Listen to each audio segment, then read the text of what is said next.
વિષય economics chapter 6 બેરોજગારી। વિદ્યાર્થી મિત્રો, આજે આપણે પ્રશ્ન 3 બેરોજગારી ઉદ્ભવવાના કારણો સમજાવો તેમના વિશે ચર્ચા કરીશું। તો ભારતમાં બેરોજગારી વિશેની માહિતી એટલે કે ભારતની અંદર બેરોજગારી વિશેની માહિતી આપણને આયોજન પંચ, સેન્ટ્રલ સ્ટેટિસ્ટિકલ ઓર્ગેનાઇઝેશન એટલે કે CSO અથવા કેન્દ્રીય આંકડાકીય સંસ્થા, નેશનલ સેમ્પલ સર્વે એટલે કે NSSO અને રોજગાર વિનિમય કચેરી દ્વારા પ્રકાશિત થતા અહેવાલમાંથી પ્રાપ્ત થાય છે। ટૂંકા પ્રશ્ન તરીકે આપણે અહીંયા પૂછાઈ શકે કે ભારતમાં બેરોજગારી વિશેની માહિતી આપણને ક્યાંથી પ્રાપ્ત થાય છે? તો આયોજન પંચ, NSSO, CSO અને રોજગાર વિનિમય કચેરી દ્વારા પ્રકાશિત થતા અહેવાલમાંથી પ્રાપ્ત થાય છે। તેમજ બેરોજગારી અભ્યાસ અર્થે ભગવતી સમિતિના અહેવાલમાંથી પણ તેના કારણો અને પ્રમાણ દર્શાવવામાં આવ્યા છે। એટલે કે બેરોજગારીના અભ્યાસ માટે રચાયેલ ભગવતી સમિતિ, બરાબર? બેરોજગારી માટે કઈ સમિતિ આવશે? ભગવતી સમિતિ એ ભારતમાં બેરોજગારીનું પ્રમાણ અને બેરોજગારી ઉદ્ભવવા માટેના કારણો જણાવ્યા છે, બરાબર? ભારતમાં બેરોજગારીની સમસ્યાના ઉકેલ માટે ઈસવીસન 1951થી આયોજનબદ્ધ પગલાં ભરવામાં આવ્યા છે કે જેમાં ભારતમાં પ્રથમ પંચવર્ષીય યોજનાને અંતે 53 લાખ બેરોજગાર હતા। વિદ્યાર્થી મિત્રો, શું કીધું છે કે બેરોજગારીની સમસ્યાના ઉકેલ માટે ક્યારથી? 1951થી આયોજનબદ્ધ પગલાં ભરવામાં આવ્યા છે, જેમાં ભારતમાં પ્રથમ પંચવર્ષીય યોજનાને અંતે વિદ્યાર્થી મિત્રો યાદ રાખજો કેટલું? 53 લાખ બેરોજગાર હતા, જે વધીને પાંચમી પંચવર્ષીય યોજનાને અંતે 304 લાખ અને નવમી પંચવર્ષીય યોજનાને અંતે વધીને 348.5 લાખ બેરોજગાર થયા હતા। હવે વિદ્યાર્થી મિત્રો, આ જે બેરોજગારી ઉદ્ભવે છે એના માટેના કેટલાક કારણો છે જેની પોઈન્ટ વાઇઝ આપણે ચર્ચા કરીશું। તો પહેલું કારણ છે વસ્તી વૃદ્ધિનો ઊંચો દર। એક અંદાજ મુજબ ભારતમાં પ્રતિવર્ષ 1.70 કરોડ જેટલી વસ્તી વધે છે। MCQ માટે તમારે યાદ રાખવાનું છે, બરાબર? કે ભારતમાં પ્રતિવર્ષ એટલે કે 1.70 કરોડ જેટલી વસ્તીમાં વધારો થાય છે, જે ઓસ્ટ્રેલિયા દેશની વસ્તીથી વધારે છે। એટલે કે ઓસ્ટ્રેલિયા દેશની વસ્તી પણ જે આપણે પ્રતિવર્ષ વસ્તીની અંદર વધારો થાય છે તે વસ્તી ઓસ્ટ્રેલિયા દેશ કરતાં પણ વધારે છે। એટલે કે ઓસ્ટ્રેલિયા દેશની વસ્તી એના કરતાં ઓછી છે, બરાબર? આમ ઊંચા દરે વધતી વસ્તીની સામે દેશમાં પૂરતી રોજગારી આપવાના સાધનો અપૂરતા હોય ત્યાં બેરોજગારીમાં વધારો થાય તે સ્વાભાવિક છે। હવે દિવસે ઝડપી કૂદકે ને ભૂસકે વધતી જે વસ્તી છે, આ વસ્તીને પહોંચી વળવા માટે રોજગારી આપવા માટેના સાધનો આપણા દેશની અંદર કેવા જોવા મળે છે? અપૂરતા જોવા મળે છે। એટલે કે સ્વાભાવિક છે કે બેરોજગારીની અંદર વધારો થાય। ભારતમાં શ્રમના પુરવઠામાં વધારો થાય છે, કેમ કે વસ્તી વધે છે, બરાબર? એટલે શ્રમનો પુરવઠામાં વધારો થાય છે, પરંતુ તેની સામે રોજગારીમાં વધારો ન થવાથી અર્ધ બેરોજગારીની સમસ્યા વધતી જાય છે। ત્યારબાદ આપણે બીજો પોઈન્ટ જોઈશું, રોજગારીની તકોમાં ધીમો વધારો।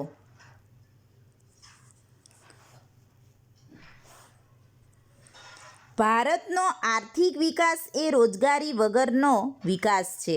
શું કીધું છે? કે ભારતનો જે આર્થિક વિકાસ છે તે રોજગારી વગરનો વિકાસ છે। ભારતમાં આયોજનના પ્રથમ 3 દશકામાં સરેરાશ લગભગ 3.5% દરે આર્થિક વિકાસ હાંસલ કરી રહ્યો હતો, જે વધીને 10મી યોજનામાં 7.6% અને 11મી યોજનામાં 7.8% થયો હોવા છતાં યોજનાને અંતે બેરોજગારીની સંખ્યા વધતી ગઈ છે. એની અંદર ઘટાડો થવાને બદલે શું થયો છે? વધારો. ખેતી ક્ષેત્રે હળિયાળી ક્રાંતિ અમુક વિસ્તારો પૂરતી જ મર્યાદિત રહી છે અને કૃષિ સિવાયના અન્ય ક્ષેત્રોમાં રોજગારીની નવી તકોનું સર્જન કરવામાં સફળતા મળી નથી.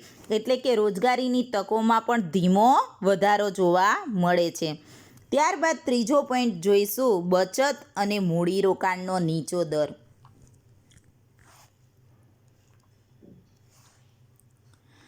ભારતમાં રાષ્ટ્રીય આવકમાં જે વધારો થયો છે તેના સપ્રમાણમાં દેશની વસ્તીમાં વધારો થયો છે. એટલે કે રાષ્ટ્રીય આવકમાં જે વધારો થયો છે તેના સપ્રમાણમાં જ દેશની વસ્તીમાં વધારો થયો છે. જેથી નીચી માથાદીઠ આવક અને બોજારૂપ વસ્તીના નિભાવ પાછળ થતા ખર્ચને કારણે બચત અને મૂડીરોકાણના દર કેવા રહ્યા છે? નીચા રહ્યા છે. આથી ઉદ્યોગ ક્ષેત્રે, ખેતી ક્ષેત્રે અને સેવા ક્ષેત્રમાંથી રોજગારીની તકો ઊભી કરી શકાતી નથી. ત્યારબાદ ચોથો પોઈન્ટ છે, મૂડી પ્રધાન ઉત્પાદન પદ્ધતિ. તો ભારતમાં મૂડીની અછત અને શ્રમની છત છે. બરાબર, મૂડી ઓછી જોવા મળે છે અને શ્રમ વધારે. ભારતમાં આથી બેરોજગારીની સમસ્યા હળવી કરવા માટે શ્રમ પ્રધાન ઉત્પાદન પદ્ધતિ અપનાવવી વધારે અનુકૂળ રહે છે. બરાબર, એટલે કે જે જગ્યાએ શ્રમનો વધારે પ્રમાણની અંદર ઉપયોગ થતો હોય તેવી ઉત્પાદન પદ્ધતિ.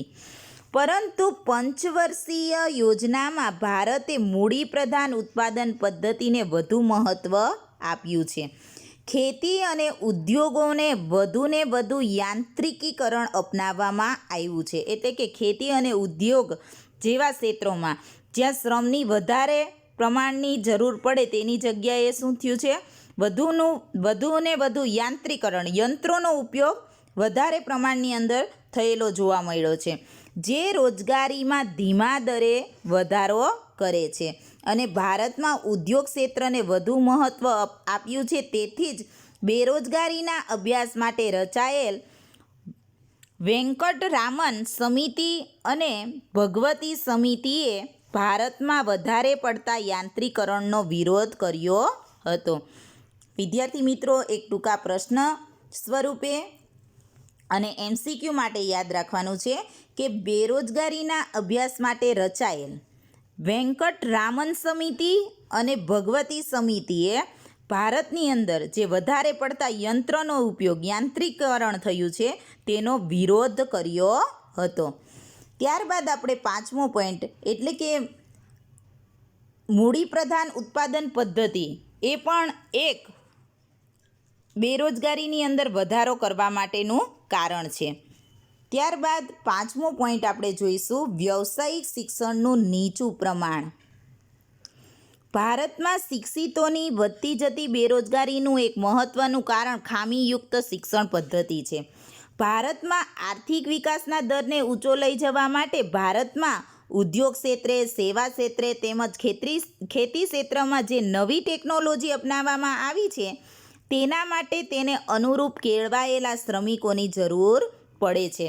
પરંતુ હાલમાં શિક્ષણ ક્ષેત્રે વ્યવસાયિક શિક્ષણનું પ્રમાણ ખૂબ જ ઓછું રહ્યું છે. વર્તમાન શિક્ષણ માનવીનું માનસિક અને શારીરિક ઘડતર કરવામાં નિષ્ફળ રહ્યું છે. તેથી શિક્ષણ મેળવ્યા પછી પણ વ્યક્તિ સ્વરોજગાર મેળવી શકતી નથી. એટલે કે શિક્ષણ મેળવ્યા પછી પણ વ્યક્તિને સંપૂર્ણપણે રોજગારી પ્રાપ્ત થઈ શકતી નથી. એટલે કે બેરોજગારી વધવા માટેનું એક કારણ વ્યવસાયિક શિક્ષણનું નીચું પ્રમાણ, કે જે લોકો એવું શિક્ષણ પ્રાપ્ત કરે કે જેના દ્વારા તેને રોજગારી પણ પ્રાપ્ત થાય, એના વ્યવસાયમાં પણ ઉપયોગી બને એ શિક્ષણ. બરાબર, ત્યારબાદ એટલે કે રોજગારી ઉદ્ભવવા માટેનું એક કારણ વ્યવસાયિક શિક્ષણનું નીચું પ્રમાણ પણ છે. ત્યારબાદ આગળનો પોઈન્ટ જોઈશું, છઠ્ઠો, માનવ શક્તિના આયોજનનો અભાવ.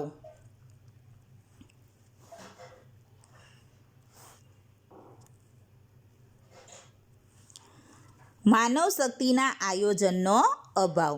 ભારતમાં કેવા પ્રકારના માનવ શ્રમની જરૂર ઊભી થશે તે અંગેના ચોક્કસ અંદાજો કર્યા વગર શિક્ષણનો વ્યાપ વધારવામાં આવે તો પ્રતિવર્ષ લાખો શિક્ષિત યુવાનો ડિગ્રી મેળવે છે કે જેમની પાસે વર્તમાન આર્થિક વિકાસને અનુરૂપ જ્ઞાન, તાલીમ કે શિક્ષણ ન હોય તેવા લોકો બેરોજગારીનો ભોગ બને છે તથા અપૂરતી વિકાસની તકોને કારણે ઉચ્ચ લાયકાત ધરાવતા લોકો દેશમાં યોગ્ય કામ ન મળતા વિદેશમાં જાય છે.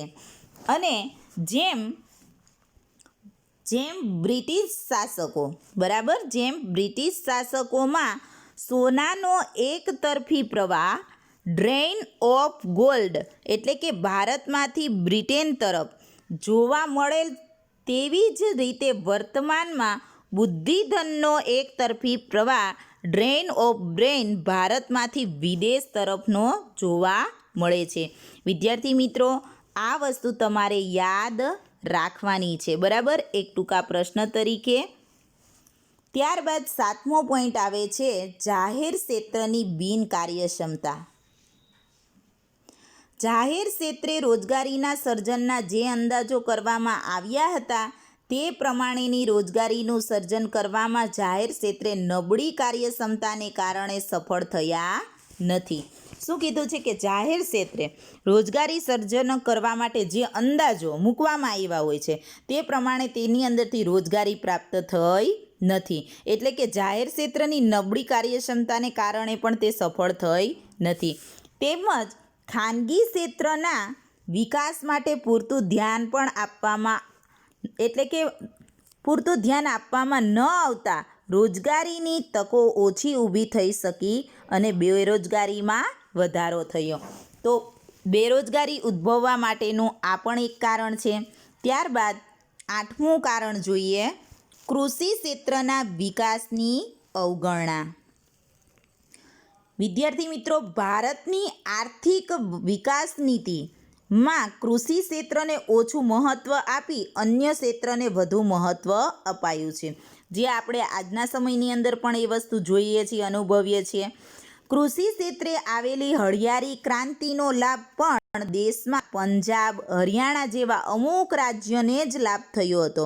વિદ્યાર્થી મિત્રો, ટૂંકા સવાલ માટે યાદ રાખજો કે કૃષિ ક્ષેત્રે આવેલી હળિયાળી ક્રાંતિનો લાભ દેશમાં કોને પ્રાપ્ત થયો છે, એટલે કે લાભ કયા રાજ્યોને વિશેષ મળ્યો હતો? તો પંજાબ અને હરિયાણા જેવા અમુક જ પ્રદેશોને તેનો લાભ પ્રાપ્ત થયો હતો. તેમજ ગ્રામ્ય વિસ્તારમાં પણ બિનકૃષિ ક્ષેત્રની પણ અપૂરતો વિકાસ થયો હોવાથી ત્યાં પ્રચ્છન્ન અને મોસમી બેરોજગારી વ્યાપક પ્રમાણમાં જોવા મળે છે. ત્યારબાદ વધતી વસ્તીનું કૃષિ ક્ષેત્ર પર ભારણ, અપૂરતી સિંચાઈની સગવડ, કૃષિ ધિરાણની અપૂરતી સગવડ, વરસાદની અનિશ્ચિતતા તેમજ કૃષિ ક્ષેત્રના અન્ય જોખમોને કારણે ભારતમાં કૃષિ ક્ષેત્રનો વિકાસ જે પ્રમાણમાં થવો જોઈએ તે પ્રમાણમાં થયેલો જોવા મળતો નથી. ત્યારબાદ 9મો પોઈન્ટ આવે છે શ્રમની ઓછી ગતિશીલતા.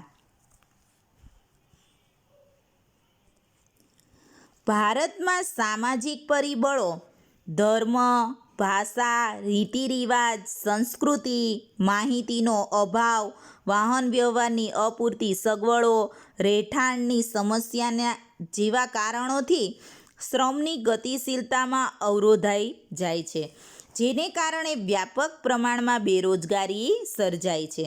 વળી ગામડાના લોકો શહેરી વિસ્તાર તરફ સ્થળાંતર કરવાની ઈચ્છા ધરાવતા હોય છે, જે શક્ય ન બનતા તેઓ પણ બેરોજગાર બને છે. આમ શ્રમની ઓછી ગતિશીલતા પણ બેરોજગારીમાં પરિબળે છે.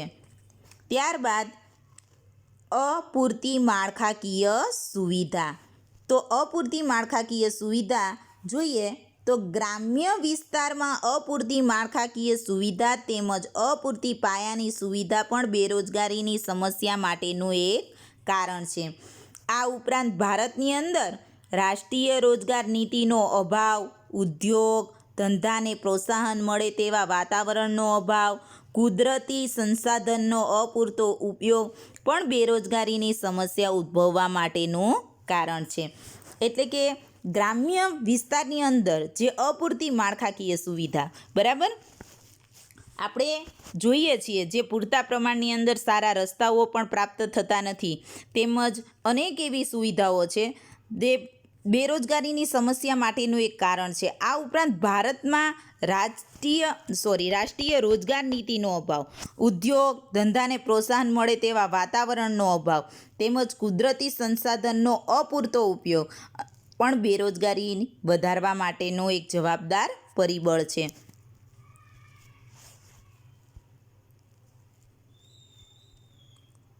તો વિદ્યાર્થી મિત્રો, આ હતા બેરોજગારી ઉદ્ભવવા માટેના 10 કારણો, જેને તમે દરેક પોઈન્ટને તમારે યાદ પણ રાખવાના છે અને પ્રશ્ન પણ તૈયાર કરવાનો છે. અસ્તુ.